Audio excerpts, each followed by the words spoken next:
ಶಿವನ ಸಭದಲ್ಲಿ ಗಂಧರ್ವರು, ಕಿನ್ನರು, ಕಿನ್ಪುರುಷರು, ಋಷಿ ಮುನಿಗಳು, ಹೌದು ಹೌದು. ದೇವಾನ ದೇವತೆಗಳೆಲ್ಲ ಶಿವನ ಸಭೆಯಲ್ಲಿ ಸೇರಿಕೊಂಡಿದ್ರು. ಹೌದ್ರಿಪ್ಪ, ಅಲ್ಲಿ ಏನಾಗಿತ್ರಿ? ಹಾಗೂ ಒಬ್ಬ ರೇವಣ ಸಿದ್ದೇಶ್ವರ ರೇಣುಕಾಚಾರ್ಯರು ಕೂಡ ಶಿವನ ಸನ್ನಿಧಿಗೆ ಬಂದ್ರು. ಹೌದು. ಅವಾಗ ಇಂಥ ಶಬ್ದ, ಇಂಥ ಒಂದು ಸಭಾ ನಡೆದಂತ ಸಂದರ್ಭದೊಳಗ ವಜ್ರ ವೈಭವದ ಆಸನ ಮ್ಯಾಲ ಭಗವಂತ ಪರಮಾತ್ಮ ಕೂತಿದ್ದ. ಹೌದ್ರಿಪ್ಪ, ಕೂತಿದಲ್ಲ. ಪರಮಾತ್ಮನ ಮುಂದ ಗಂಧರ್ವರು ಕೂಗ್ಯಾಡಿ ಹಾಡ್ತಿದ್ರು, ರಂಭ ಮೇನಕೆಯರು ನರ್ತನೆ ಮಾಡ್ತಿದ್ರು, ಭೃಂಗಿ ಬಂದು ಹಾಸ್ಯ ಮಾಡ್ತಿದ್ದ. ಹೌದು ಹೌದ್ರಿಪ್ಪ. ಇಷ್ಟೆಲ್ಲಾ ಕಲೆಯಲ್ಲಿ ಪ್ರದರ್ಶನ ನಡೆದಿತ್ತು. ಹೌದು. ಈ ಯಾವ ಕಲೆಯ ಕಡೆ ಲಕ್ಷ್ಯ ಇರಲಿಲ್ಲ ರೇವಣ ಸಿದ್ದೇಶ್ವರರಿಗೆ, ಪರಮಾತ್ಮನ ಮೇಲೆ ದೃಷ್ಟಿ ಇತ್ತು. ಹೌದು ಹೌದ್ರಿಪ್ಪ, ಇತ್ತಲ್ಲ. ಅವಾಗ ಪರಮಾತ್ಮ ಎಲ್ಲಾರಿಗೆ ನೋಡ್ತಿದ್ದ. ಎಲ್ಲಾರು ಅವ್ರ ಕುಣಿಯವ್ರ ಕಡೆ, ಹಾಡೋರ ಕಡೆ, ಜಿಯವ್ರ ಕಡೆ ನೆದರಿತ್ತು. ಹೌದ್ರಿಪ್ಪ. ರೇವಣ ಸಿದ್ದೇಶ್ವರನ ನೆದರಿ ಎಲ್ಲಿತ್ತಂತ ಕೇಳಿದ್ರೆ ಪರಮಾತ್ಮನ ಸನ್ನಿಧಿಗೆ ನೆದರಿತ್ತು. ಹೌದ್ರಿಪ್ಪ, ಪರಮಾತ್ಮಂದು. ಅವಾಗ ರೇವಣ ಸಿದ್ದೇಶ್ವರನಾಗ ನೋಡ್ದ ಪರಮಾತ್ಮ. ನೋಡಿ ರೇಣುಕಾಚಾರ್ಯ ಬಾಯಿಲ್ಲತ್ತೇಳಿ ಎದ್ದು ಹೌದು ಕೈ ಮಾಡಿ ಕರೆದಾಗ ರೇವಣ ಸಿದ್ದೇಶ್ವರರ ಪರಮಾತ್ಮನ ಕೃಪಾ ನನಗಾಯ್ತು. ಹೌದು. ಪರಮಾತ್ಮ ತನ್ನ ಸನ್ನಿಧಿಗೆ ಕರೆದನಂದ್ರೆ ನನ್ನ ಜನ್ಮ ಪವಿತ್ರ ಆಯ್ತ ತಿಳ್ಕೊಂಡು ಅದೇ ಹವ್ಯಾಸದೊಳಗಾರು ಹಾರಿ ಹೊಂಟ. ಹೌದ್ರಿಪ್ಪ. ದಾರ್ಯಾಗ ದಾರುಕ ಋಷಿಗಳು ಕೂತಿದ್ರು. ಹೌದ್ರಿಪ್ಪ, ಕೂತಿದ್ರಲ್ಲ.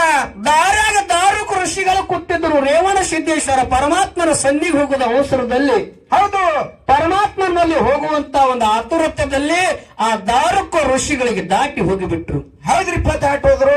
ಅವಾಗ ದಾರುಕ ಋಷಿ ಹೊಳ್ಳಿ ನೋಡಿದ, ಬಾಳ ಕೆಟ್ಟ ಸಿಟ್ಟು ಬಂದು ಏನ್ ಮಾಡ್ತೇನ್ರಿಪ್ಪ ಮುಂದ?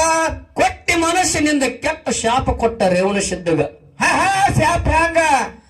ನೀನು ಯಾವಾಗ ನನ್ನ ನೋಡಲಾರ ನನ್ನ ದಾಟಿ ಹೋಗಿ ನನಗೆ ಕೀಳಾಗಿ ಕಂಡಿ ಅಂದ್ರೆ ಮರ್ತ ಲೋಕದೊಳಗ ಮಾನವಾಗಿ ಹುಟ್ಟು, ಮಾನವಾಗಿ ಹುಟ್ಟು ಅಂತ ಹೇಳಿ ಋಷಿ ಶಾಪ ಕೊಟ್ಟ.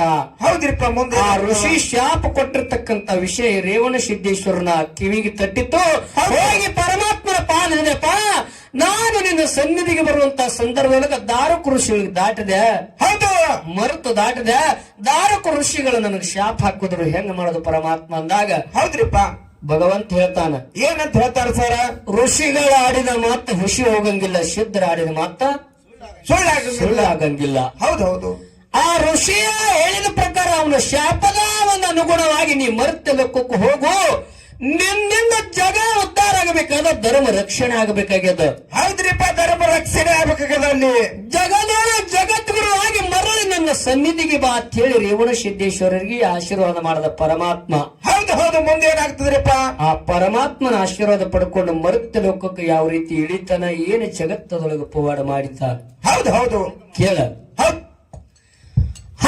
ರಂಗ ಮಂಟಪ ಮುಂದ ಭೃಂಗಿ ದೇವ ಬಂದು ಸತ್ತ ಹಾಕಿ ಮಾಡುತ್ತಿದ್ದ ಸ್ವಾಗ, ಮನಸ್ಸಿಗೆ ಬಂದಂಗ ಮುರಿಯುತ್ತಿದ್ದ ಮೂಗ, ಆಟ ಮಾಡಿ ನಗುತ್ತಿದ್ದ ಎಲ್ಲರಿಗ.